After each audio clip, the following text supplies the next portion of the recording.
Hello बच्चों। तो बेटे इश्यू ऑफ शेयर्स का चैप्टर हमने लास्ट कुछ लेक्चर में पढ़ा है और उसी में अब हम आगे देखते हैं। तो फॉरफीचर ऑफ शेयर्स हमने स्टार्ट करने हैं, लेकिन उससे पहले प्रो राटा के टॉपिक पर एक और क्वेश्चन हम करेंगे। तो क्वेश्चन ऐसा है कि एक्स लिमिटेड ने 5000 शेयर इशू करे हैं, ठीक है, 10 ईच के पार पे इशू करे हैं। पार पे इशू करने का मतलब है 10 रुपये का शेयर 10 रुपये के प्राइस पे इशू है, जिस पे एप्लीकेशन पे 3 रुपये देने हैं, अलॉटमेंट पे 5 रुपये देने हैं और एक फर्स्ट ऑफ हैंड कॉल है जिस पे 2 रुपये की पेमेंट होगी। एप्लीकेशन जो आई वो 6000 रुपये की आई है और कंपनी ने सभी एप्लीकेशन पे प्रो राटा अलॉटमेंट लगा दिया, ठीक है। इसका मतलब किसी की भी एप्लीकेशन को कंप्लीटली रिजेक्ट नहीं किया गया है, सभी एप्लीकेशन को प्रो राटा बेसिस पे एक्सेप्ट कर दिया। कहता है मिस्टर एक्स जिसको 300 शेयर अलॉट किए थे, जिसको 300 शेयर मिले थे, उसने अपनी अलॉटमेंट और कॉल के पैसे नहीं दिए। मिस्टर वाई जिसने 540 शेयर्स के लिए अप्लाई किया था, उसने अपनी कॉल नहीं दी थी। क्वेश्चन कह रहा है कि आपको जर्नल एंट्री के बारे में बात करनी है और इसमें हम सिर्फ जर्नल एंट्री करेंगे। इसमें बैलेंस शीट पोर्शन को हम डिस्कस नहीं करेंगे क्योंकि मोर और लेस बैलेंस शीट सेम ही बनती है, उसमें कोई खास चीज आपका नहीं आएगा। तो पहले बेटा जब भी क्वेश्चन में प्रो राटा दिया होता है तो पहले आपको बेसिक टेबल बनानी पड़ती है और बेसिक टेबल कुछ इस तरीके से बनती है, ठीक है सर। वर्किंग नोट, सारा वर्किंग नोट या तो क्वेश्चन के शुरू में आपको बनाना होता है एग्जाम में या क्वेश्चन के एंड में। तो मैं क्वेश्चन के बिगिनिंग में यहाँ पे बना रहा हूँ। तो एक बार लिखा अप्लाइड और फिर यहाँ लिखेंगे अलॉटेड, है ना, अप्लाइड नंबर ऑफ शेयर्स, उसके बाद अलॉटेड नंबर ऑफ शेयर्स और इसके बाद हम इसका डिफरेंस दे देते हैं और यहाँ से इसका डिफरेंस आ जाएगा। तो टोटल 6000 शेयर्स की एप्लीकेशन आई है, ठीक है। 6000 शेयर्स की टोटल हमारे पास एप्लीकेशन आई है, जिसमें से 5000 हमने क्या करना है सर, अलॉट करनी है। 6000 और 5000 का जो डिफरेंस आया वो 1000 आया। जो 1000 आएगा उसको हमेशा एप्लीकेशन मनी से इंटू करते हैं। ये प्रोसीजर लास्ट क्लास में सीखा है हमने। एप्लीकेशन मनी जो है वो कितने के बेटा, 3 रुपए की है। 1000 इंटू 3 ये हो गया 3000। और क्योंकि प्यारे बच्चों ये जो 3000 हमारे पास आया है, इस 3000 को क्योंकि हमने क्योंकि 6000 एप्लीकेशन को पार्शियली एक्सेप्ट किया है, पूरे तरीके से कैंसिल नहीं किया, इसलिए इनका जो एक्सेस अमाउंट आएगा उसको हम आगे अलॉटमेंट पे एडजस्ट करेंगे, है ना। क्योंकि जिन लोगों ने 6000 शेयर्स के लिए अप्लाई किया है उन्होंने एप्लीकेशन मनी 6000 शेयर्स के ऊपर दी होगी, पर शेयर्स होने के केवल 5000 ही अलॉट हुए हैं। तो 1000 शेयर्स की एप्लीकेशन मनी उनकी बच जाएगी, जिसको हम रिफंड करने के बजाय आगे अलॉटमेंट पे एडजस्ट करेंगे। तो ₹3000 के आगे लिखेंगे हम adjusted on allotment, adjusted on allotment, ठीक है सर। इसके अलावा बेटा अब क्या करना पड़ेगा, आपको एक वर्किंग नोट और बनाना पड़ेगा। इसको वर्किंग नोट 1 कर लेते हैं और एक हम वर्किंग नोट 2 बनेंगे। जब भी क्वेश्चन में प्रो राटा दे रखा हो, जो कि इस क्वेश्चन में है, और डिफॉल्ट अलॉटमेंट पे हो रहा हो, अगर डिफॉल्ट अलॉटमेंट पे हो रहा है और प्लस प्रो राटा का क्वेश्चन है, तो आपको एक एडिशनल वर्किंग और करनी पड़ती है।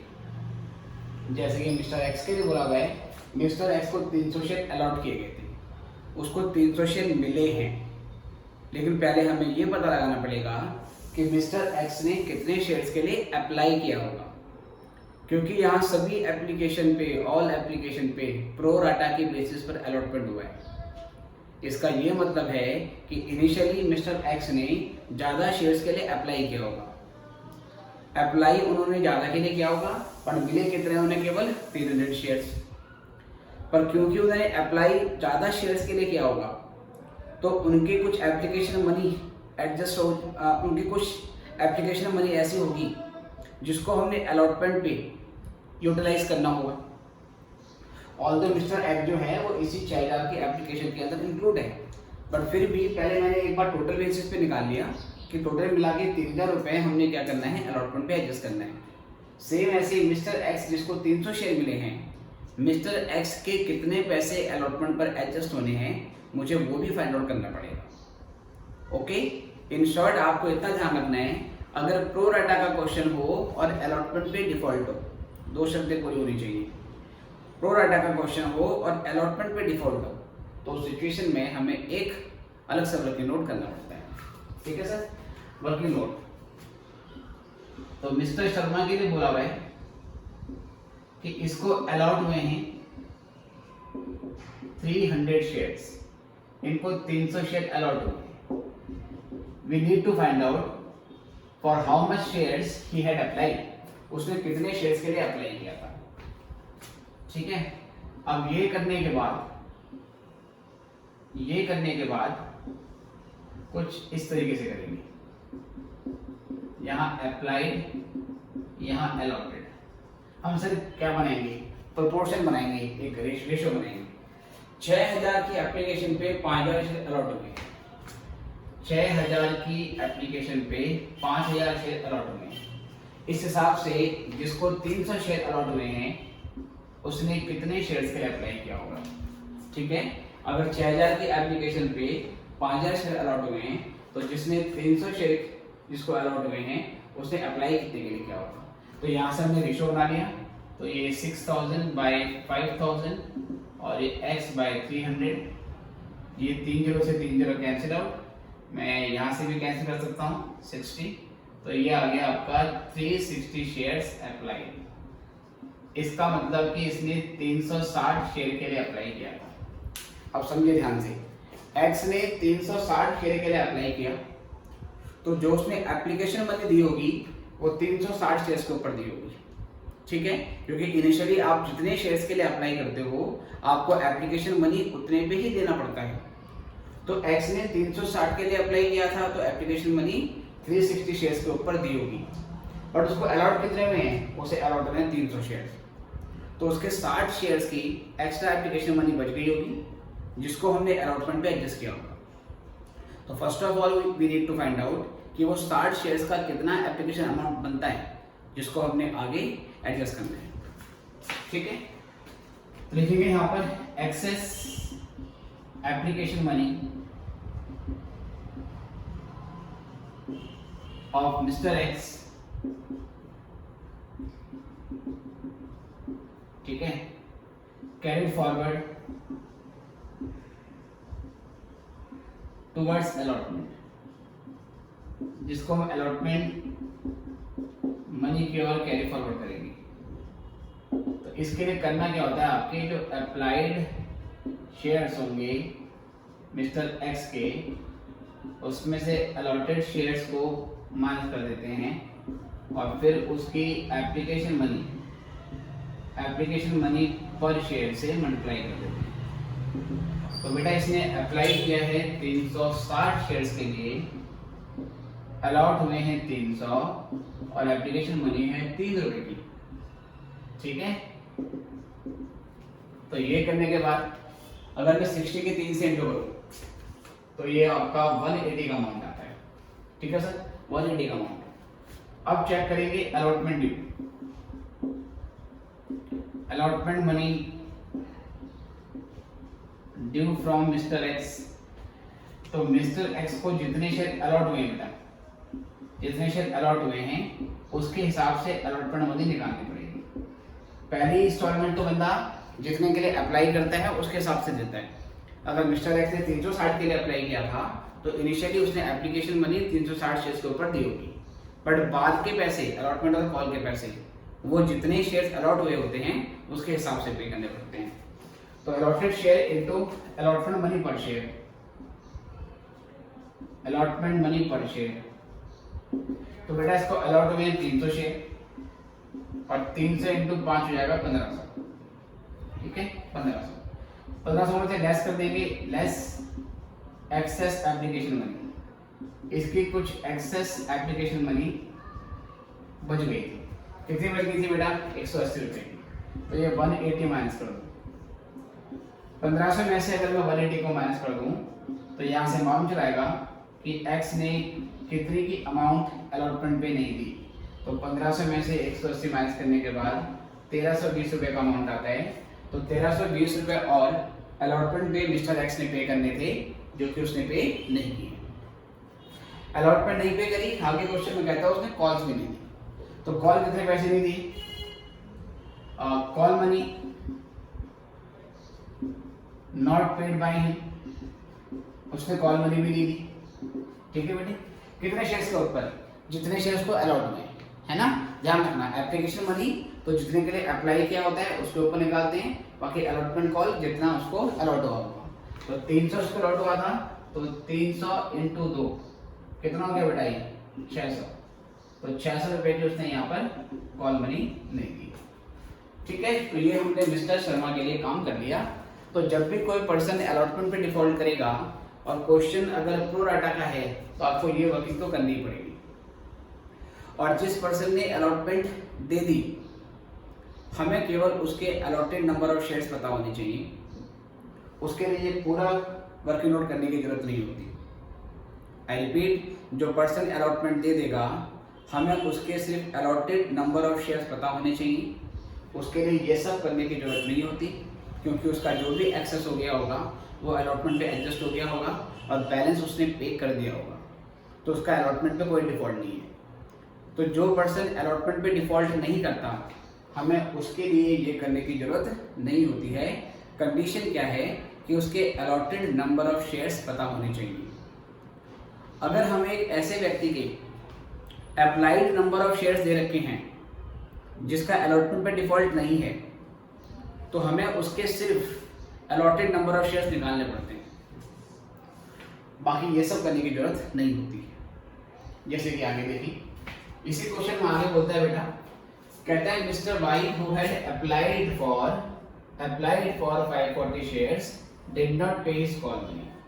कहता है मिस्टर वाई जिसने 540 शेयर्स के लिए अप्लाई किया था, इसे अलॉट कितने हुए ये हमें नहीं पता, तो ये निकालना पड़ेगा कि मिस्टर वाई को कितने शेयर अलॉट हुए थे। जिसने 540 शेयर्स के लिए अप्लाई किया था उसने कॉल मनी नहीं दी, मतलब अलॉटमेंट मनी दे दी, तो इसका अलॉटमेंट पे डिफॉल्ट नहीं है, तो उसके लिए ये सब करने की जरूरत तो नहीं होगी, but at least we need to find out कि उसको कितने शेयर अलॉट हुए थे।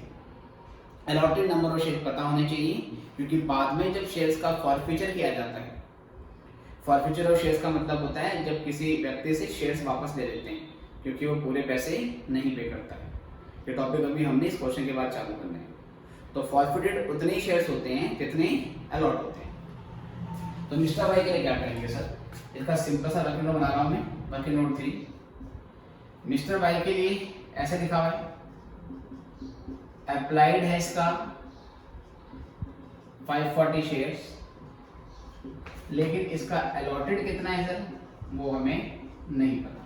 तो मुझे बस क्या करना पड़ेगा, सेम ऐसे ही इस तरीके से टेबल बनाऊंगा, लिखूंगा अप्लाइड, फिर लिखूंगा अलॉटेड कि 6000 वालों को 5000 और जिसने 540 के लिए अप्लाई किया उसे कितने शेयर्स मिले होंगे।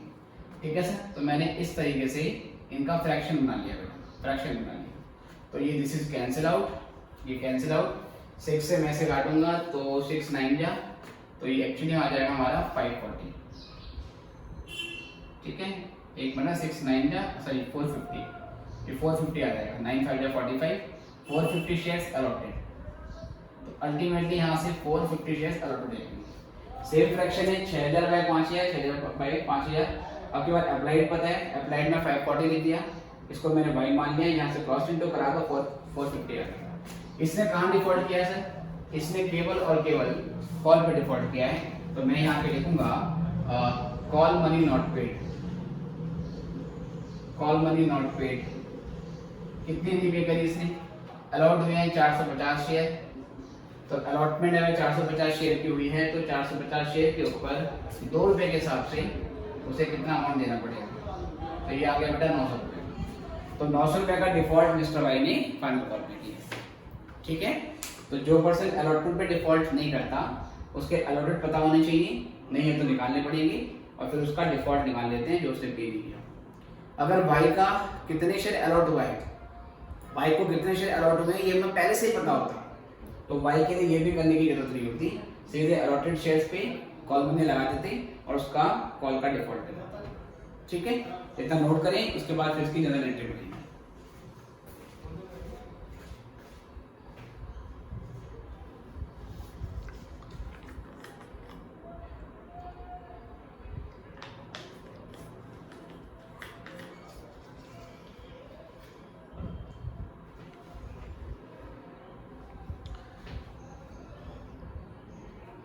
चलिए बच्चों, आई गेस आपको हो गया है।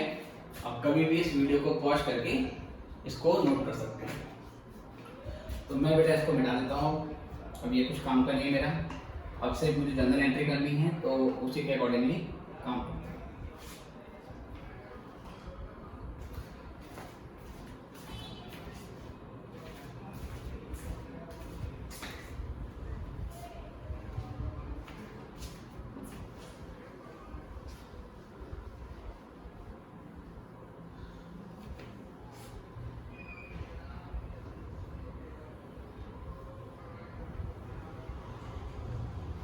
चलिए, तो सबसे पहले हम एंट्री बनाएंगे इसमें। अगर मैं यहीं से रिकॉर्ड कर लेता हूँ इसे, तो पहली एंट्री बनेगी bank account debit to share application. जितनी एप्लीकेशन आती है उसके हिसाब से बनाते हैं, ठीक है प्यारे बच्चों। तो बैंक अकाउंट एप्लीकेशन आई है 6000 की, और 6000 इंटू 3, तो यहाँ पर 18000 का अमाउंट आ जाएगा। नरेशन क्या लिखोगे sir? Being application money received on 6000 shares at the rate of rupees 3 per share, ठीक है। उसके बाद फिर क्या करेंगे? Share application account debit 18000। Refund किसी का किया नहीं है। कैपिटल में उतना ही अमाउंट जाएगा जितना अलॉटेड शेयर्स के ऊपर बनता है। तो क्योंकि कंपनी ने 5000 शेयर ही अलॉट किए हैं, तो 5000 पर 3 रुपए के हिसाब से केवल 15000 रुपए हमारे कैपिटल में ट्रांसफर होंगे, और जो 3000 रुपए हैं उसको हम अलॉटमेंट पे एडजस्ट करेंगे। तो शेयर अलॉटमेंट, ठीक है सर, 3000 रुपए। अब अलॉटमेंट को ड्यू करेंगे, तो share allotment account debit to share capital account. Share allotment account debit to share capital account. इस पे क्या करेंगे बेटा? इस पे करेंगे हम कि हमने जितने शेयर अलॉट किए हैं उसके ऊपर हम पैसे मांगेंगे, ठीक है। तो 5000 शेयर अगर हमने अलॉट किए हैं, तो 5000 पर 5 के हिसाब से 5000 into 5 इट बिकम्स 25000, 25000, ठीक है सर। ये हमारा 25000 का अमाउंट आ गया। अब अलॉटमेंट को ड्यू करने के बाद अलॉटमेंट को रिसीव करेंगे। ये एंट्री क्यों डेबिट हो रही है और ये क्यों क्रेडिट हो रही है, ये आपको मैंने फर्स्ट लेक्चर में डिस्कस किया है।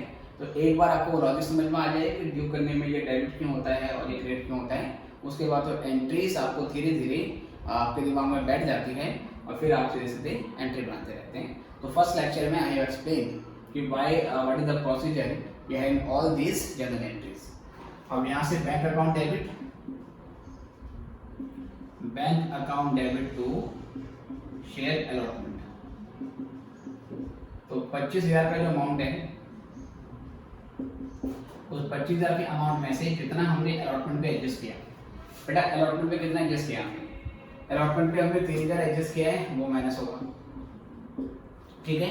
जो अमाउंट ऑलरेडी एक्सेस आ चुका था एप्लीकेशन पे, वो हमने यूज कर लिया है, तो ये माइनस होगा। प्लस अलॉटमेंट पे एक पर्सन ने डिफॉल्ट किया था, तो उसने कितने पैसे नहीं दिए वो भी आपको यहाँ पर माइनस करने पड़ेंगे। तो अलॉटमेंट पे किसने डिफॉल्ट किया है? डिफॉल्ट किया है एक्स ने, जिसको 300 शेयर अलॉट हुए थे। हमने इसके अप्लाइड नंबर ऑफ शेयर्स निकाले थे, है ना सर। इसके जो अप्लाइड नंबर ऑफ शेयर्स है वो 360 आए थे, और फिर हमने बताया था कि इसके 360 शेयर्स आए हैं, तो इसने एक्चुअली में क्या नाम है, अप्लाई 300 के लिए किया था, तो 60 इंटू 3 180 रुपये एक्स्ट्रा बच गए थे, तो वो सब करके 1320 रुपये आया था। 1320 रुपये की इसने अलॉटमेंट नहीं दी थी, तो वो 1320 माइनस कर देंगे। तो 25000 में से 3000 गए, तो ये हो गया 22, 22 में से 1 गया, तो ये हो गया 21, और 21 में से बेटा ये माइनस कर दो, तो इट विल बिकम 20,680। तो 20,680 का ये हमारा अलॉटमेंट का अमाउंट है।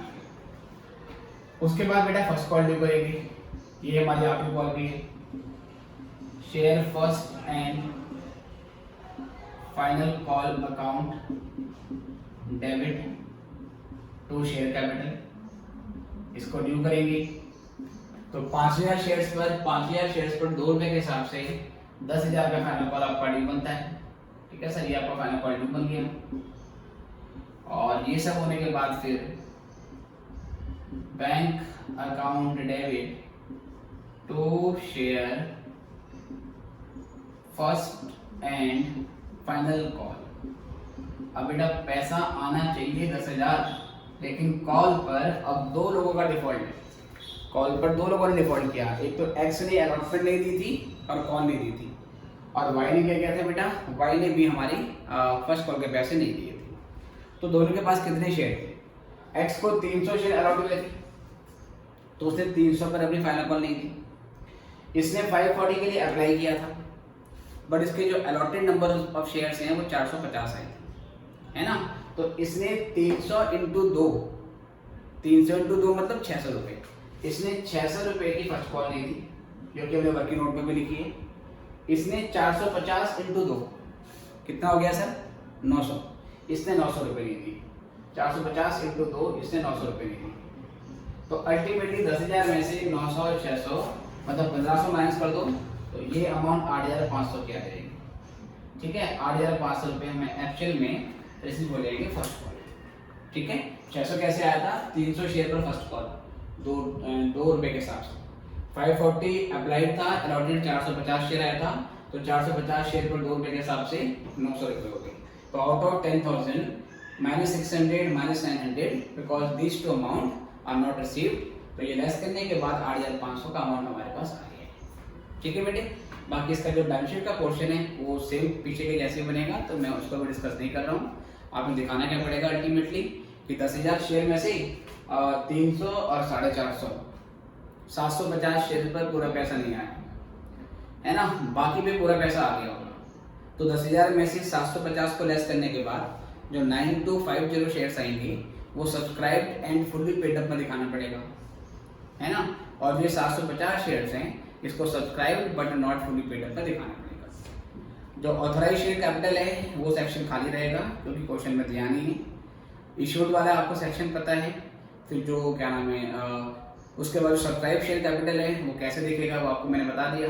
बाकी उसके बाद जो बचेगा फिर वो पेड अप कैपिटल में आ जाएगा, जो बैलेंस शीट में दिखानी पड़ेगी। ऑलराइट, इसको नोट कर लीजिए, फिर हम नेक्स्ट टॉपिक पे आते हैं।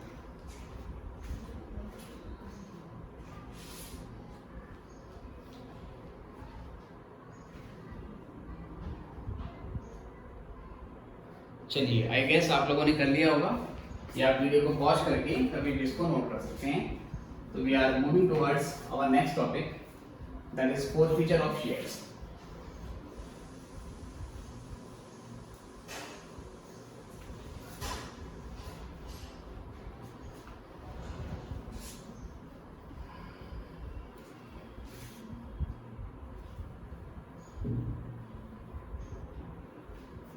चलो अब यहाँ से फोर्थ फीचर ऑफ शेयर्स के बारे में बात करेंगे।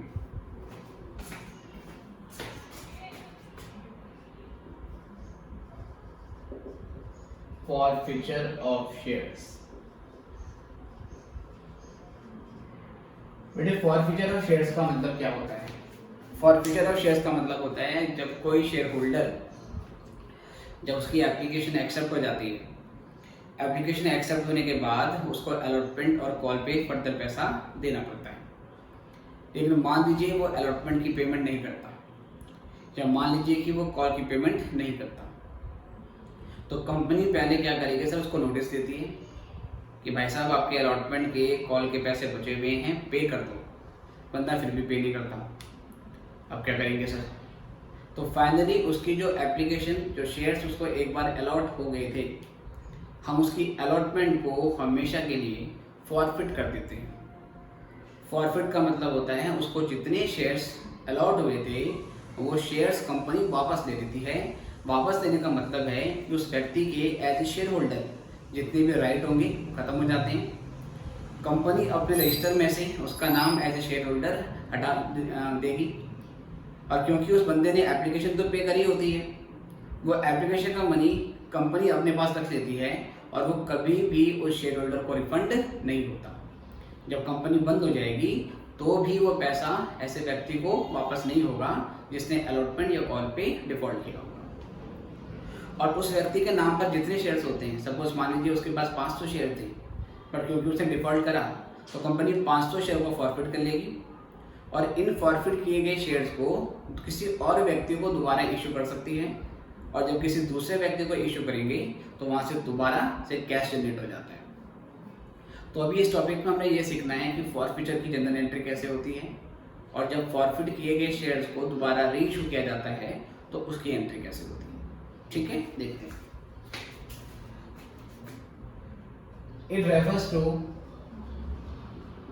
It refers to cancellation of rights of shareholder because of his or default in payment of allotment, ठीक है, एंड या और कॉल मनी, या तो उस पर्सन ने अलॉटमेंट और कॉल मनी दोनों की अमाउंट नहीं दी, या कॉल मनी नहीं दी उसने, अलॉटमेंट एंड और कॉल मनी। ठीक है, ओके सर। तो forfeiture of shares leads to reduction in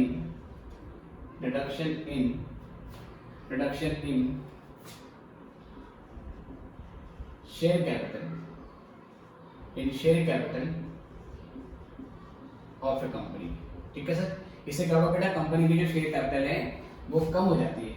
although paid up capital में कोई कन्वर्ट नहीं, कोई इसमें चेंज नहीं आता, बट कह सकते हैं कि जो सब्सक्राइब्ड शेयर हैं, सब्सक्राइब्ड शेयर की जो अमाउंट होगी वो थोड़ा डाउन हो जाती है। ठीक है, ओके सर। जनरल एंट्री कौन सी होगी? जनरल एंट्रीज देखो सर, इसमें दो तरह के केस हैं। when shares were not issued at premium। General entry किस केस में करेंगे? दो केस होंगे, एक जब शेयर्स को इनिशियली हमने प्रीमियम पे इशू किया गया हो, हमने प्रीमियम पे इशू किया था, और दूसरा केस हो जब शेयर्स को प्रीमियम पे इशू नहीं किया गया था। तो मान लीजिए पहला केस है जब शेयर्स प्रीमियम पर इशू नहीं हुए थे, तो क्या एंट्री होगी sir? When shares are forfeited, जब शेयर्स फॉरफिट होते हैं बेटा, क्या एंट्री होगी? तो पहली एंट्री होगी शेयर कैपिटल अकाउंट डेबिट। हमने शेयर कैपिटल अकाउंट को डेबिट कर दिया, क्योंकि मैंने बताया कि इससे कंपनी की शेयर कैपिटल रिड्यूस होती है। अब तक हम शेयर कैपिटल को क्रेडिट कर रहे थे, जब भी एप्लीकेशन मनी एक्सेप्ट होती है या अलॉटमेंट ड्यू होती है या कॉल ड्यू होती है, हमने अब तक शेयर कैपिटल के अकाउंट को क्रेडिट किया था। लेकिन अब क्या होगा सर, क्योंकि हम शेयर को फॉरफिट कर रहे हैं, तो हमारी जो शेयर कैपिटल है वो क्या करेगी सर? डिक्रीज कर जाएगी। इसलिए यहाँ पर क्या कर देते हैं, उसको हम डेबिट कर देते हैं, राइट सर। तो शेयर कैपिटल अकाउंट ही हमने यहाँ पर डेबिट में डाल दिया। उसके बाद 2 अलॉटमेंट या जो कॉल हुए सर अकाउंट डेबिट। ये किसके लिए लिखेंगे सर? ये अमाउंट नॉट पेड, जो पैसा रिसीव नहीं हुआ। अगर अलॉटमेंट का पैसा नहीं आया है तो अलॉटमेंट के नाम से लिखेंगे, अगर कॉल का पैसा नहीं आया है तो कॉल के नाम से लिखेंगे, राइट। लेकिन अगर जब हमें अलॉटमेंट नहीं रिसीव हुई थी या कॉल रिसीव नहीं हुई थी, तो हमारे पास एक ऑप्शन था कि हम कॉल्स इन एरियर अकाउंट भी ओपन कर सकते थे। तो अगर हमने calls in arrear account open कर रखा है तो calls in arrear account debit हुआ होगा, क्योंकि जितना पैसा नहीं मिलता है हम उसे कॉल्स इन एरियर में डेबिट करते थे। अगर इनिशियली आप अपनी जनरल एंट्री में calls in arrear account open कर चुके हो, तो यहाँ पर जो अमाउंट पे नहीं करोगे उसके लिए आपको कॉल्स इन एरियर अकाउंट लिख देना है, ठीक है सर। तो अगर calls in arrear account open है तो यहाँ आएगा कॉल्स इन एरियर अकाउंट। अगर calls in arrear account open नहीं किया था तो अलॉटमेंट का पैसा नहीं आएगा, तो अलॉटमेंट के नाम से लिखेंगे। कॉल का पैसा नहीं आएगा तो कॉल के नाम से लिखेंगे, ठीक है सर। तो मैं यहाँ पे कर रहा हूँ, और ध्यान रखना बेटा, और इन दोनों में से एक होगा तो कॉल्स इन एरियर, ठीक है सर। इन दोनों में से कोई आपको एक चीज लिखनी है, depending on whether you have opened calls in arrear account initially और नॉट। अच्छा यहाँ क्या आता है सर, यहाँ कितने अमाउंट आएगी, यहाँ अमाउंट आती है नंबर ऑफ शेयर्स अलॉटेड, आपने कितने share, number of share forfeited, कितने शेयर कंपनी फॉरफिट कर रही है, नंबर ऑफ शेयर फॉरफिटेड वो ले लेंगे। अगर कंपनी ने 50 शेयर फॉरफिट किए थे यहाँ पे 50 शेयर लेंगे, कंपनी ने 100 शेयर फॉरफिट किए थे यहाँ पे 100 शेयर जाएगा। Number of shares forfeited multiplied by called up money पर शेयर, कॉल्ड अप मनी पर शेयर, ठीक है बेटे। अब ये कॉल्ड अप मनी पर शेयर का मतलब समझिए, कॉल्ड अप मनी पर शेयर का मतलब है जितना अमाउंट एक्चुअल में ड्यू हो चुका था वो यहाँ पर आपने डेबिट करना पड़ेगा, क्योंकि जितनी अमाउंट ड्यू हो चुकी थी उतने से ही share capital account initially credit हुआ होता है। तो जब हम शेयर कैपिटल को क्या करेंगे, डिक्रीज करेंगे, तो जो अमाउंट ड्यू हुई थी वही क्रेडिट हुई होगी, तो वही अमाउंट आपको डेबिट भी करनी पड़ेगी। कॉल्ड अप अमाउंट का क्या मतलब है, जितना पैसा एक्चुअल में ड्यू हो गया था। इसको ऐसे समझें कि मान लीजिए अगर एप्लीकेशन 2 रुपये की है, अलॉटमेंट 5 रुपये की है, फर्स्ट कॉल 2 रुपये की है और हमारी फाइनल कॉल 1 रुपये की है, ठीक है सर। ऐसा है, मान लीजिए किसी व्यक्ति ने एप्लीकेशन पे करी, वो तो डेफिनेटली पे करी होगी क्योंकि उसके बाद ही डिसीजन होता है कि इसकी एप्लीकेशन एक्सेप्ट होगी या नहीं होगी। फिर 5 रुपये की उसने अलॉटमेंट दी थी, पर उसने अलॉटमेंट नहीं दी, तो कंपनी फर्स्ट कॉल ड्यू करने से पहले ही, फर्स्ट कॉल करने से पहले ही डिसाइड कर लेती है कि हम उसके शेयर को फॉरवर्ड कर रहे हैं। तो क्योंकि just after the allotment and before the first call his shares has been forfeited, तो हमारी जो कॉल्ड अप अमाउंट आएगी वो 2 + 5 यहाँ पर 7 रुपये के हिसाब से 7 रुपये यहाँ पे लिखेंगे, और उसके पास अगर 100 शेयर थे तो 100 × 7 700 रुपये हमारे पास यहाँ पे आ जाएगा। अगर उस पर्सन ने अलॉटमेंट नहीं दी लेकिन कंपनी ने शेयर्स फॉरफिट नहीं करे, उससे फर्स्ट कॉल मांगी और उम्मीद कर रहे थे कि वो फर्स्ट कॉल के टाइम पे फर्स्ट कॉल के पैसे भी दे देगा और अलॉटमेंट के रुपये के पैसे भी दे देगा, बट उस बंदे ने फर्स्ट कॉल भी नहीं दी। फाइनली फर्स्ट कॉल के बाद और फाइनल कॉल से पहले कंपनी ने उसके शेयर को फॉरवर्ड कर लिया, पर क्योंकि तब तक फर्स्ट कॉल भी ड्यू हो चुकी थी, तो अब जो हमारी कॉल्ड अप अमाउंट आएगी वो 2 + 5 + 2 यहाँ पर 9 रुपये के हिसाब से लगेगी।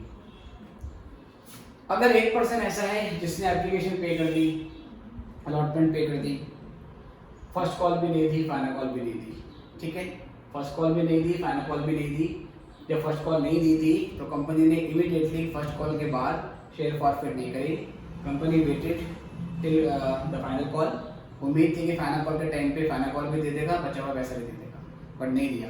फाइनली फाइनल कॉल के बाद कंपनी शेयर को फॉरफिट कर दी थी, तो क्योंकि फाइनल कॉल ड्यू होने के बाद फॉरफिट कर रही है तो अब पूरा का पूरा 10 रुपये यहाँ पे है ना।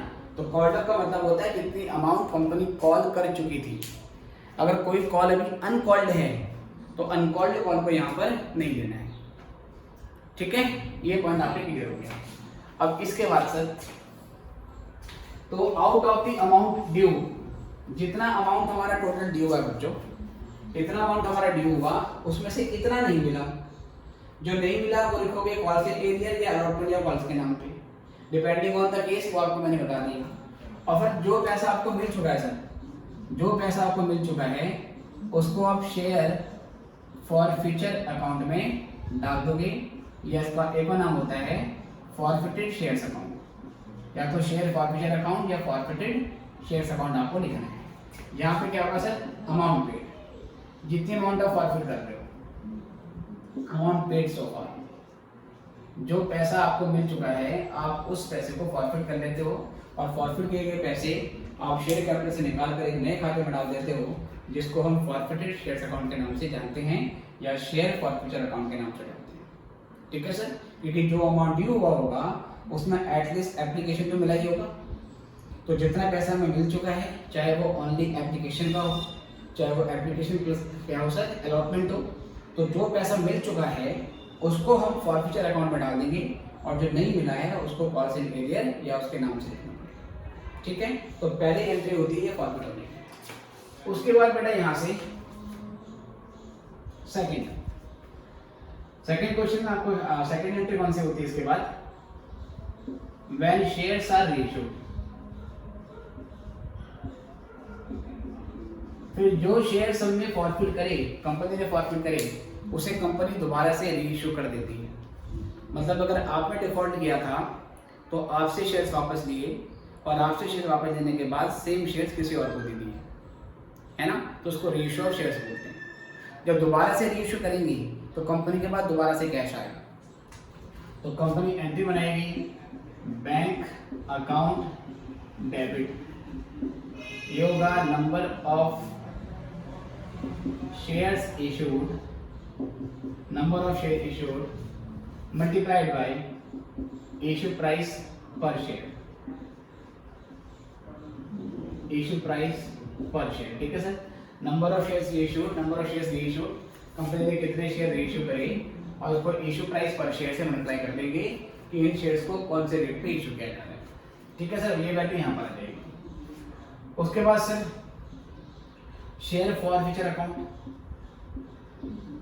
अगर जो शेयर्स रीइश्यू हो रहे हैं उस पर हमको डिस्काउंट दे देते हैं, डिस्काउंट बोलेंगे या बोलेंगे loss on reissue, loss on reissue, ठीक है सर।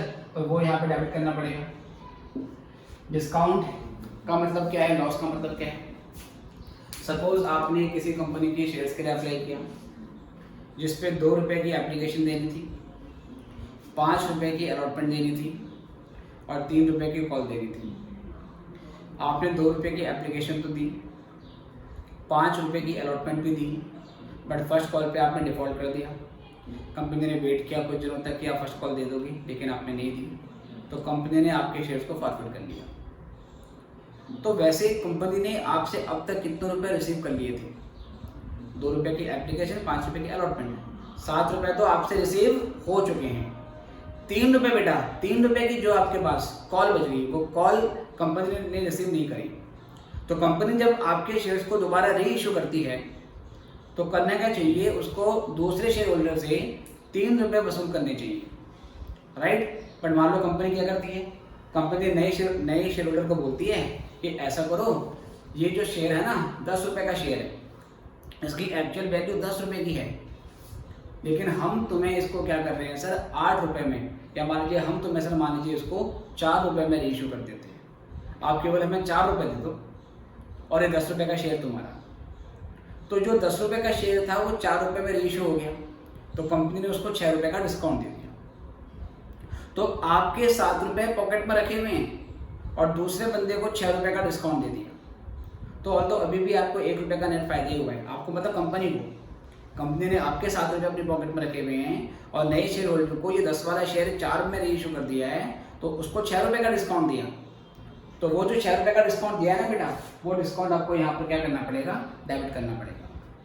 अल्टीमेटली कंपनी को नेट 1 रुपए का फायदा ही हुआ है।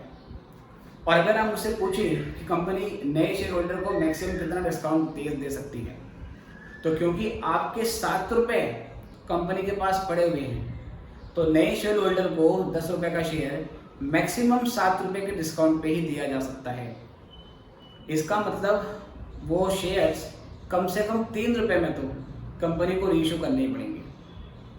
कंपनी उसको 2 रुपए में रीइश्यू नहीं कर सकती, क्योंकि 2 रुपए में रीइश्यू करने का मतलब होगा कि 10 वाला शेयर अगर 2 रुपए में रीइश्यू हुआ है तो 8 रुपए का डिस्काउंट दे रही है नए शेयर होल्डर को, जबकि आपसे कितने पड़े हुए हैं, आपसे केवल 7 रुपए ही फॉरवर्ड किए हुए। तो डिस्काउंट कितना दे सकते हैं या लॉस कितना दे सकते हैं, डिपेंड करता है हाउ मच हमने पुराने शेयर होल्डर से फॉरवर्ड किया है। लॉस ऑन रीइश्यू और discount on reissue can not exceed the amount forwarded. जितनी अमाउंट हमने फॉरफिट करी है उससे ज़्यादा डिस्काउंट हम दे नहीं सकते, ठीक है सर। बाकी अभी तो केवल एंट्री का जो फॉर्मेट है वो आपको हम समझा रहे हैं, क्वेश्चन करेंगे तो और क्लियर होगा आपकी। तो कितने शेयर इशू करे, किस प्राइस पर, क्या उस पर कोई डिस्काउंट दिया, ठीक है सर, ये करना पड़ेगा। और हम शेयर्स को रीइशू कर रहे हैं, तो जो शेयर्स कैपिटल हमने पहले डिक्रीज करी थी वो शेयर कैपिटल दोबारा से इंक्रीज हो जाएगी।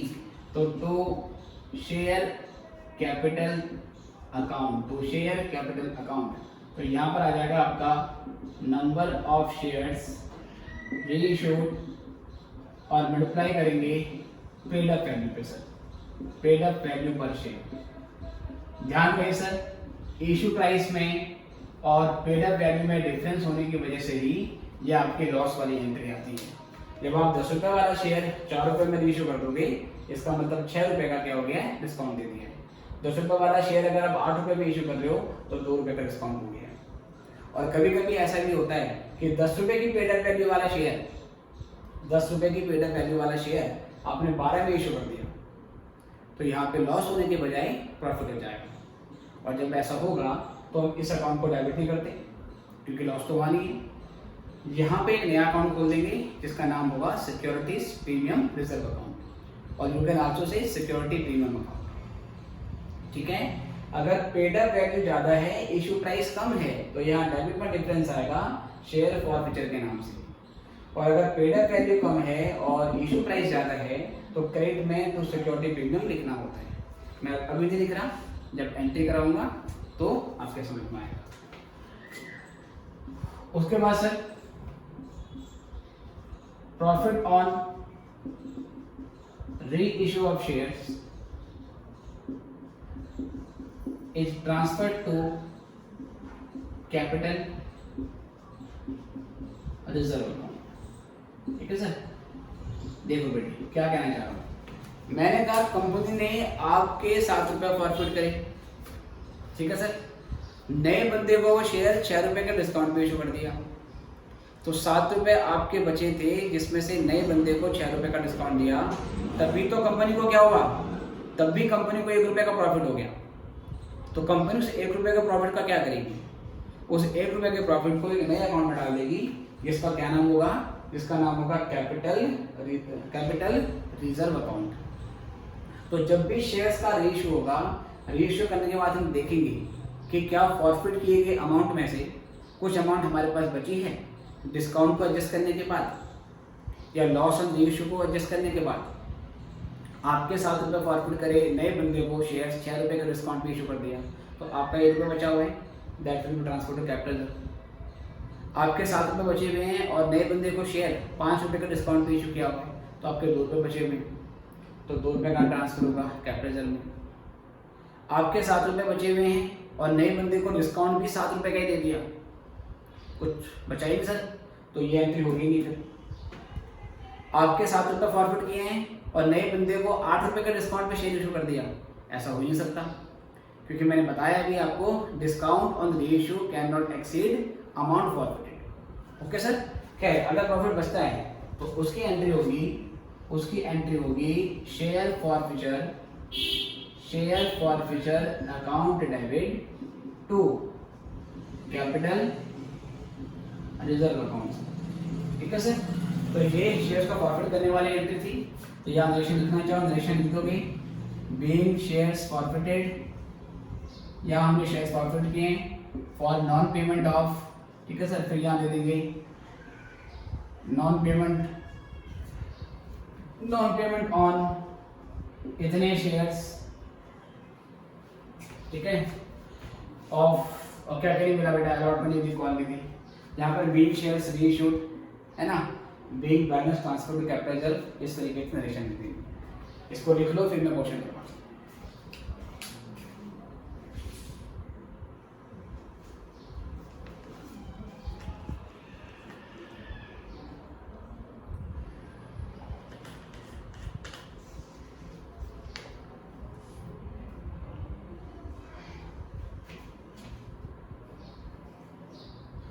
चलिए बच्चों, यहाँ से आगे बढ़ते हैं।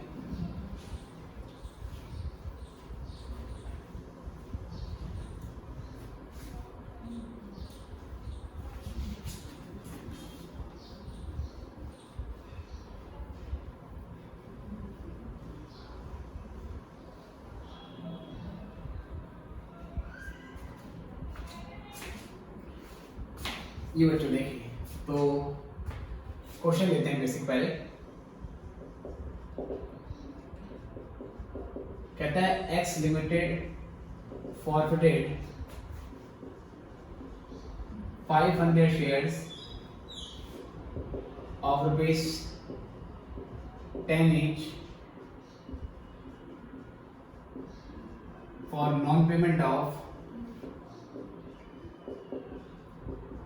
First call of rupees non payment of final call ले लेते हैं, फाइनल कॉल ऑफ ₹2 पर शेयर। ठीक है सर, फाइनल कॉल ऑफ ₹2 पर share.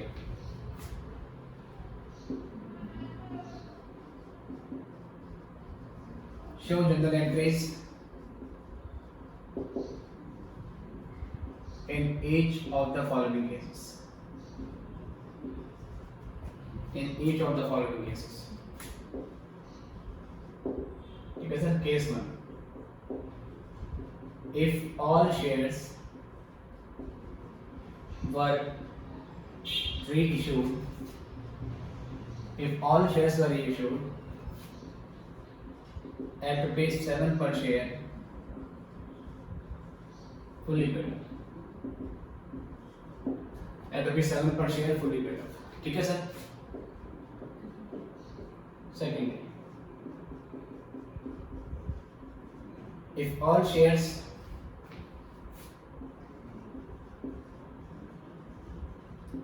were forfeited at ₹10 per share,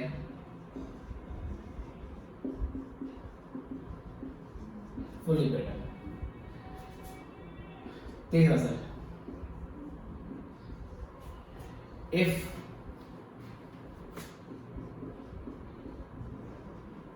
all shares, बेटा फॉरफिटेड नहीं, अब तो किसकी बात होगी, रीइश्यू की बात होगी ना, not forfeited, reissue. if all shares were reissued, if all shares were reissued, सारे शेयर हमने रीइश्यू कर दिए at the rate of ₹11 per share. 4, if all shares were reissued after allowing maximum discount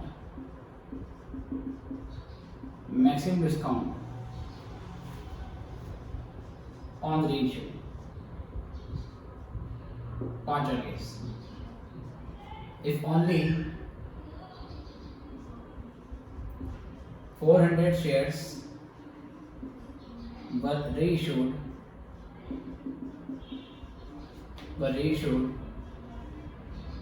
at ₹6 per share.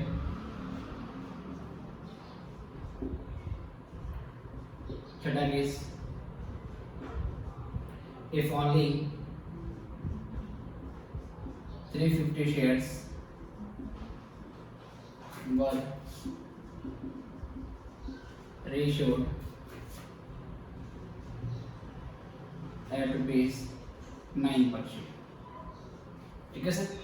तो बेटा इस तरीके से मैंने इसमें 6 केस बना दिए हैं। आप पहले क्वेश्चन लिख लीजिए या वीडियो को पॉज करके इसको फटाफट से नोट करो और फिर मैं इन सब की जनरल एंट्री बनाऊंगा।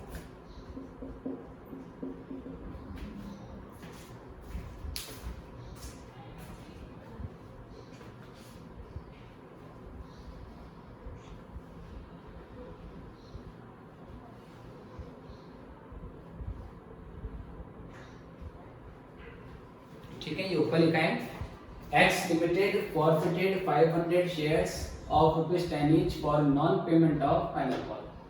ठीक है, अगर ऊपर वाली 2 लाइनें विजिबल नहीं हो तो मैंने रीड कर दी है। X limited forfeited 500 shares of ₹10 each for non payment of final call ₹2 पर शेयर। करिए फटाफट। चलिए बच्चों, तो बेटे सबसे पहले हम केस 1 को पकड़ेंगे। पहली एंट्री होगी शेयर्स को फॉरफिट करने की। ठीक है, तो एंट्री होती है शेयर कैपिटल अकाउंट डेबिट। कितने शेयर फॉरफिट करेंगे बेटा? 500 शेयर। 500 शेयर को मल्टीप्लाई कर देते हैं कॉल्ड अप अमाउंट से। कॉल्ड अप अमाउंट का मतलब होता है जितना पैसा ड्यू हो चुका था, क्योंकि क्वेश्चन कह रहा है कि उसने ₹2 की फाइनल कॉल नहीं दी। इसका मतलब फाइनल कॉल भी ड्यू हो गई थी। जब फाइनल कॉल ड्यू हुई होगी और नहीं रिसीव हुई तभी तो बोलेंगे फाइनल कॉल नॉट पेड। अगर फाइनल कॉल ड्यू हो चुकी है इसका मतलब पूरा अमाउंट ड्यू हो चुका था। पूरा अमाउंट मतलब पूरा का पूरा 10 रुपये ड्यू हो चुका था। तो यहाँ पर 500 इंटू कितना लेंगे सर, 10 लेंगे। ठीक है, एक बार फिर से देख लेंगे।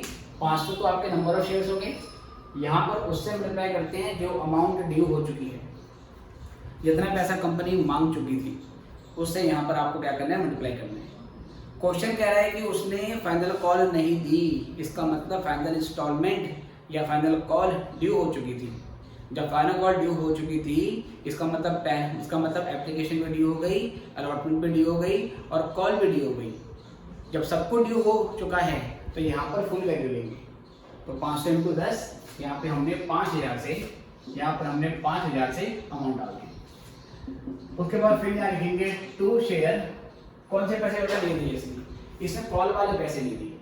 अब सर ये फाइनल कॉल तो है, बट ये फर्स्ट में फाइनल कॉल है या ये सेकंड में फाइनल कॉल है या ये थर्ड एंड फाइनल कॉल है, हमें नहीं पता। तो यहाँ पे simply to share final call लिख देंगे।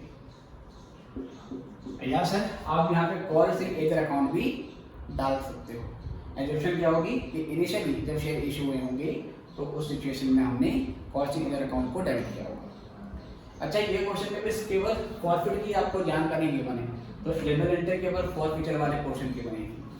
कभी कभार पूरा क्वेश्चन देता है कि इतने शेयर हमने इशू किए थे, इतनी एप्लीकेशन आई, फिर एप्लीकेशन रिसीव हुई, ड्यू हुई, अलॉटमेंट ड्यू रिसीव हुई, फिर डिफॉल्ट हुआ, फिर फॉरफिट करना है। तो उस सिचुएशन में पूरा क्वेश्चन करना पड़ता है। अभी केवल हमने फॉरफिट वाले सेगमेंट की जो एंट्रीज है वो सीखनी है। ठीक है सर, तो शेयर कैपिटल अकाउंट डेबिट 5000, फिर 500 इंटू 10, फाइनल कॉल जो पैसे नहीं मिले तो 500 शेयर पर 2 रुपये की फाइनल कॉल नहीं मिली है, तो आउट ऑफ ₹10 2000 रुपये, 1000 रुपये आपको नहीं मिले, बाकी पैसा आपको मिल गया होगा। 5000 में से अगर 1000 नहीं मिला है तो बाकी पैसा मिल गया होगा। जो मिल गया होगा उसको हम to share forfeiture account में डाल देंगे। तो 4000 रुपये हमने यहाँ पे डाल देंगे। ठीक है, ये पहली एंट्री होगी सर। दूसरी एंट्री में क्या बोलता है सर, अब एक केसेस है, कह रहा है सारे शेयर्स को हमने 7 रुपए पे रीइश्यू कर दिया। अब शेयर्स को रीइश्यू करेंगे। रीइश्यू करने की एंट्री होगी बैंक अकाउंट डेबिट 500 इंटू 7, 3500 रुपए में हमने शेयर्स को रीइश्यू कर दिए। लेकिन इन शेयर्स की वैल्यू कितनी थी बेटा, 10 रुपए का शेयर था। कहता फुल पेड अप। हमने नए शेयर होल्डर को बोला तू 7 रुपए दे दे और हम ये मान लेंगे कि उससे पूरे पैसे आ गए। पूरे पैसे मतलब ये मान लेंगे कि 10 रुपए पूरे आ गए। तो 500 इंटू 7 और यहाँ पर शेयर कैपिटल को आप पेड अप वैल्यू पे लोगे, फुल्ली पेड अप होना है तो 500 इंटू 10 5000। 5000 रुपए के शेयर्स आपने नए शेयर होल्डर को 3500 रुपए में दे दिए हैं। इसका मतलब कि आपने नए शेयर होल्डर को 1500 रुपए का डिस्काउंट दिया है। डिस्काउंट मैंने निकाला है बैलेंसिंग फिगर से, ऑल द पेपर में आपको बैलेंसिंग फिगर नहीं लिख के आना है। ठीक है बेटे, जो ये 1500 का डिफरेंस आया इसको हम शेयर फॉरफीचर के नाम से डाल देंगे।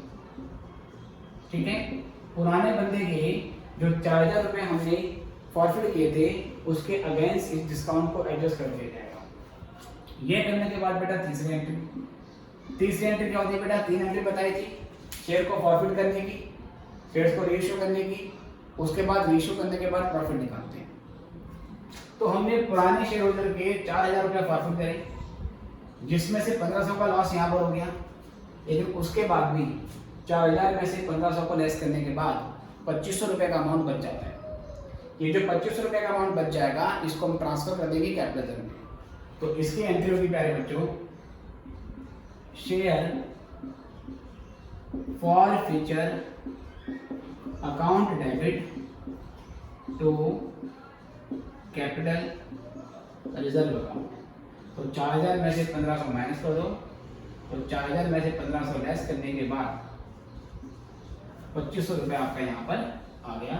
तो ये हमने ट्रांसफर कर दिया है कैपिटल रिजर्व में। ठीक है सर, तो ये पहले केस की एंट्री है। पहले शेयर को फॉरफिट किया, 500 इंटू 10 कॉल अमाउंट थी, ये पैसे नहीं मिले, बाकी मिल गए होंगे।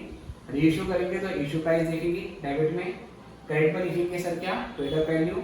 अगर डिफरेंट डेबिट में आएगा तो शेयर फॉर फ्यूचर अकाउंट, अगर रेशियो ज़्यादा वैल्यू पे हो जाए, लाइक 10 रुपये वाला शेयर 12 में इशू करते थे तो डिफरेंस क्रेडिट में आता है, फिर उसको सिक्योरिटी क्लेम बोलते हैं। उसके बाद इस अकाउंट में जो डिफरेंस बचा होता है वो डिफरेंस पूरा का पूरा ट्रांसफर हो जाता है कैपिटल रिजर्व में। इतना लिखो, फिर सेकंड केस करते हैं।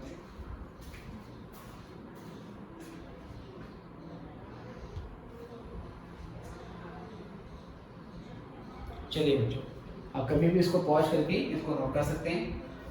सेकंड केस में क्या बोला बेटा, ध्यान से देखेंगे, मैं बस इसी में फिगर में चेंज करता रहूंगा और मेरा काम हो जाएगा। सेकंड क्वेश्चन में कहता है if all shares were issued at ₹10 पर शेयर फुली पेड। सबसे पहले ध्यान रखो बेटा, सभी केसेस में मेरी फॉरफिट करने की एंट्री सेम होगी। फॉरफिट करने वाली एंट्री हर सिचुएशन में सेम रहेगी, बस केवल मुझे सेकंड और जो थर्ड केस है उसमें चेंज करना है। तो सेकंड केस में कहता है कि हमने सभी शेयर्स को 10 रुपये में इशू किया है, तो अब के बाद मेरा जो इशू प्राइस है वो 10 रुपये है। अगर इशू प्राइस 10 रुपये का होगा बच्चों तो 500 × 10 यहाँ आ जाएगा 5000। जो पेड अप वैल्यू है बेटा वो भी कितनी है, 5000। जब 5000 का पेड अप वैल्यू का शेयर 5000 में इशू कर रहे हो, इसका मतलब कि आपने नए बंदे को कोई डिस्काउंट नहीं दिया और जब कोई लॉस भी नहीं हुआ, और जब कोई लॉस ही नहीं होगा बेटा, ठीक है सर, तो फॉरफिचर को डेवलप करने की जरूरत नहीं है। ओके बेटे, अब होगा क्या बेटा, हमने 4000 रुपये यहाँ फॉरफिट करे थे, डिस्काउंट को छुआ नहीं, इसका मतलब ये 4000 पूरा का पूरा बच गया। ये जो 4000 पूरा बच गया, अब ये पूरा का पूरा ट्रांसफर होगा कैपिटल रिजर्व में, ठीक है। अब के बाद पूरा 4000 ट्रांसफर कर देंगे कैपिटल में। ओके बेटे, तो फॉरवर्ड करने वाले एंट्री सेम है, रेशियो 10 रुपये पे हुआ है, पेड अप वैल्यू भी 10 रुपये की है, यहाँ कोई डिस्काउंट नहीं हुआ, ये 4000 पूरा बच गया, तो पूरा का पूरा ट्रांसफर हो जाएगा कैपिटल रिजर्व में। रेशियो करने के बाद इस अकाउंट में जो बैलेंस बचता है वो ट्रांसफर होता है कैपिटल रिजर्व में, ठीक है। इसको भी नोट कर लो।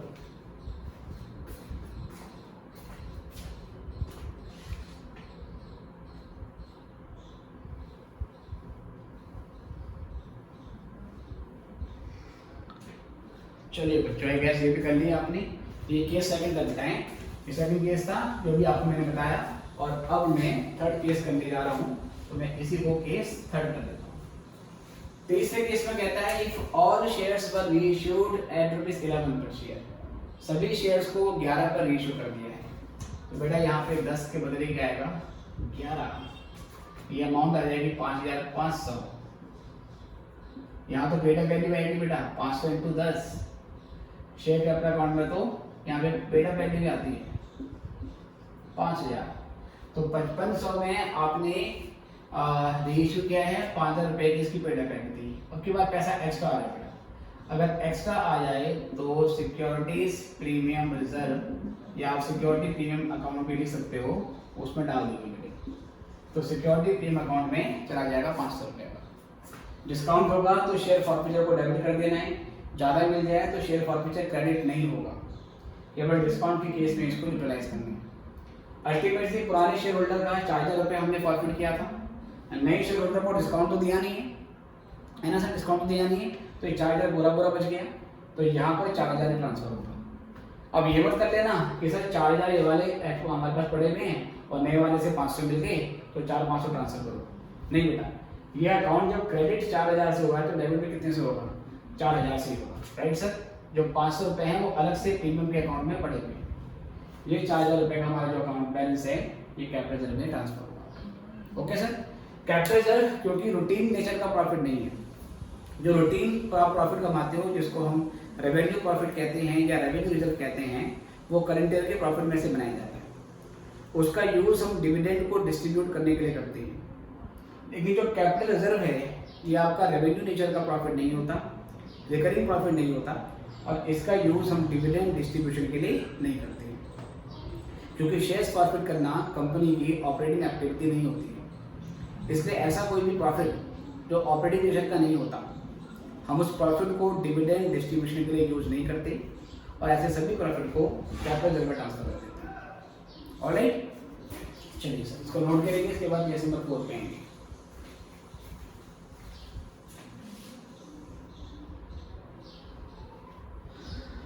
चलिए अब यहाँ से आएंगे केस 4 में। केस 4 में क्या बोलता है, if all shares were reissued after allowing maximum discount on reissue. कह रहे हैं हमने सारे के सारे शेयर्स को री इशू कर दिया मैक्सिमम डिस्काउंट देने के बाद। तो पहली बात तो ये आपको समझनी पड़ेगी कि जब हम शेयर्स को री इशू करते हैं तो उस पर मैक्सिमम कितना डिस्काउंट दे सकते हैं। तो बेटा पुराने शेयर होल्डर से जितना प्रॉफिट किया होता है मैक्सिमम उतना ही हम री इशू पर डिस्काउंट दे सकते हैं। मेरे कहने का मतलब ये हुआ, मैंने पुराने शेयर होल्डर से टोटल 4,000 रुपये प्रॉफिट किए टोटल में। अगर मैं पर शेयर का बताऊँ तो बेटा उसने 10 रुपये में से ना 2 रुपये नहीं दिए थे। 10 रुपये में से 2 रुपये की फाइनल कॉल उसने नहीं दी थी, तो बाकी 8 रुपये तो दे दिए होंगी। तो जो बाकी 8 रुपये दे दिए हैं उसी को उसको हमने प्रॉफिट किया है। अगर हमने पुराने शेयर होल्डर के 8 रुपये प्रॉफिट किए हैं तो नए शेयर होल्डर को मैक्सिमम हम 8 रुपये का ही डिस्काउंट दे सकते हैं। तो इसका मतलब सर अब इसमें क्या होगा,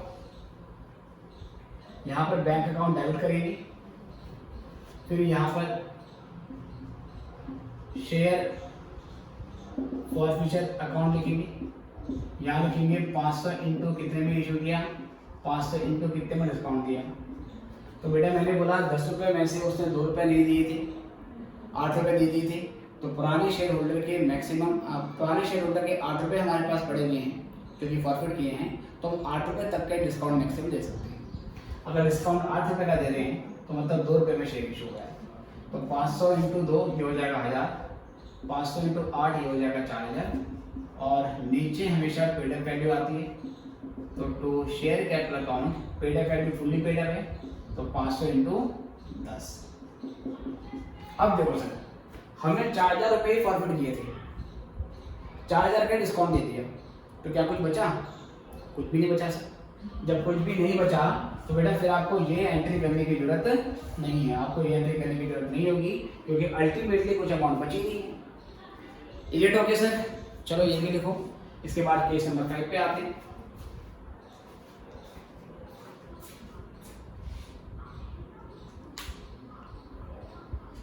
चलिए केस नंबर 5 में क्या बोलता है, if only 400 shares were issued at ₹6 पर शेयर। अब देखो सर हमने 500 शेयर फॉरफिट करे थे लेकिन रीइशू केवल 400 शेयर का हो रहा है। जब सारे के सारे फॉरफिटेड शेयर्स रीइशू नहीं होते हैं तो उसको पार्शियल रीइशू ऑफ शेयर्स बोला जाता है। आई रिपीट, जब सारे के सारे शेयर रीइशू नहीं होते तो उसे पार्शियल रीइशू ऑफ शेयर्स बोला जाता है। तो ये पार्शियल वाला केस है। इसमें क्या करोगे बेटा, देखो पहली एंट्री सब में सेम बनेगी, वो आपको मैंने ऑलरेडी बता दी है। फॉरफिट करने की एंट्री सब में सेम बनेगी सर।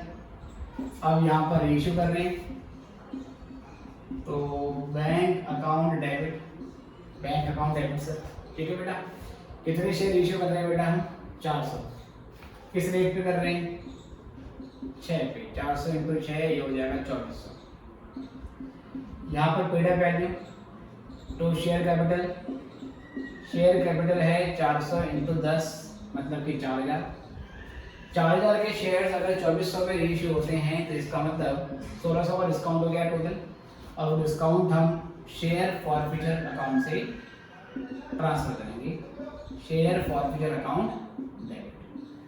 और शेयर को फॉरफिट करने के बाद, शेयर्स का रीइशू करने के बाद हम क्या करते हैं फिर, share forfeiture account debit to capital reserve, हम अमाउंट को ट्रांसफर करते हैं कैपिटल रिजर्व में।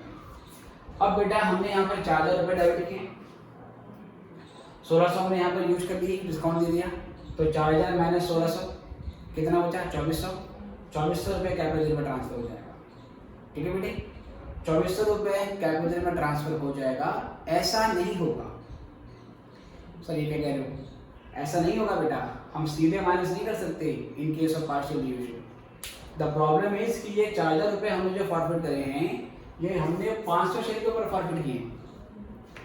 These ₹4000 belongs to 500 shares. अब रेशियो कितने कर रहे हो? केवल 400 शेयर। तो पहले पता लगाना पड़ेगा कि 400 शेयर्स का फॉरफिटेड अमाउंट कितना बनता है और उतने में से हमने कितने यूज करे हैं? 1600। तो फिर आपको निकालना पड़ेगा डिफरेंस। तो यहाँ पर हम क्या करेंगे सर, यहाँ पर हम बनाएंगे वर्किंग नोट। Working notes. तो यहाँ पे लिखेंगे हम अमाउंट फॉरफिटेड ऑन 400 शेयर्स। जो शेयर्स रीइश्यू कर रहे हैं उस पर कितनी अमाउंट बनती है। तो आप पहले 4000 लिखोगे कि इतनी अमाउंट हमने फॉरफिट करी है 500 शेयर्स पे। ठीक है सर, 4000 रुपये हमने फॉरफिट किया है 500 शेयर पर। क्या बोल सकते हैं कि हमने 8 रुपये पर शेयर फॉरफिट किया है ना। 10 में से 2 रुपये नहीं दिया, 8 रुपये फॉरफिट किया। 8 रुपये फॉरफिट किया पर शेयर, या 4000 फॉरफिट किया 500 पे, तो 400 का कितना मिला, 400 का। ये आपको निकालना पड़ेगा। ठीक है, इसका अगर मैं आपको फॉर्मूला बताने की कोशिश करूं तो फॉर्मूला इसका होता है अमाउंट फॉरफिटेड, ठीक है, amount forfeited divide by number of shares forfeited multiplied by number of shares reissued. तो उसको निकालेंगे बेटा तो ये 3200 रुपये आएगा। ठीक है, यही चीज बेटा मैंने यहाँ फॉर्मूले में लिख दी है। 3200 की अमाउंट आ गई, 3200 में से लेस कर देंगे हम डिस्काउंट ऑन रीइश्यू। रीइश्यू पे कितना डिस्काउंट है बेटा, रीइश्यू पे डिस्काउंट है 1600 का। तो ये लेस करने के बाद आ जाएगा वो amount that will be transfer to capital. तो 400 शेयर्स के लिए बेटा, 400 शेयर्स के लिए हमने 3200 रुपये फॉरफिट किया था, जिसमें से 1600 में यहाँ पर यूज कर लिया, तो केवल 1600 का अमाउंट बचा। और ये 1600 का अमाउंट हम मल्टीप्लाई से यहाँ ट्रांसफर कर देंगे। ठीक है, तो जब भी पार्शियल रीइश्यू होगा प्यारे बच्चों, तो उस सिचुएशन में आपको ऐसे ही करना है। In case of partial reissue of shares आपको ध्यान रखना है कि first you need to calculate कि how much of forfeited amount belongs to reissued shares, और उसके हिसाब से डिस्काउंट लेस करके फिर आप कर देंगे। डिस्काउंट के बदले you can also say loss on reissue of shares. लेकिन इसको फिर लास्ट केस में करते हैं, लास्ट केस भी ऐसा ही है।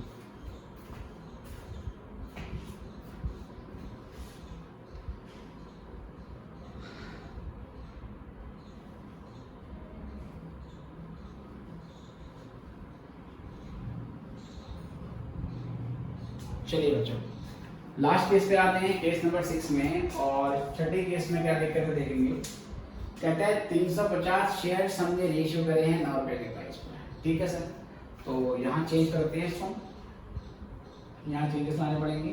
पहले इंटू सेम रहेगी, यहाँ पर आएगा 350 इंटू 9, यहाँ पर आएगा 350 इंटू 10, उसकी फुल पेड वैल्यू।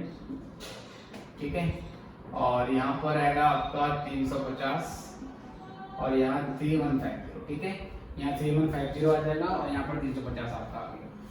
और फिर सर अगेन हमने 4000 रुपये प्रॉफिट करे हैं 500 शेयर्स के ऊपर, रेशियो केवल 350 किया है, तो 350 शेयर्स का हमें अमाउंट निकालना पड़ेगा।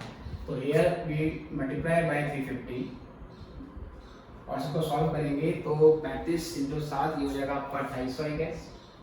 बिल्कुल सही है सर। 2800 में से मैंने यहाँ पर 350 मैंने यहाँ पर डिस्काउंट दिया, मतलब कंपनी ने दिया, और 28 2500 2450 2450 का अमाउंट बन जाएगा, that will be transfer to capital. ठीक है बेटे, तो ये हमने फोर्थ फीचर की बेसिक क्लास कर ली है, जिसमें हमने सीखा फोर्थ फीचर ऑफ शेयर्स। और ये वो केस है जब शेयर प्रीमियम पर इशू नहीं हुई थी, जब इनिशियली शेयर्स प्रीमियम पे इशू नहीं हुई थी।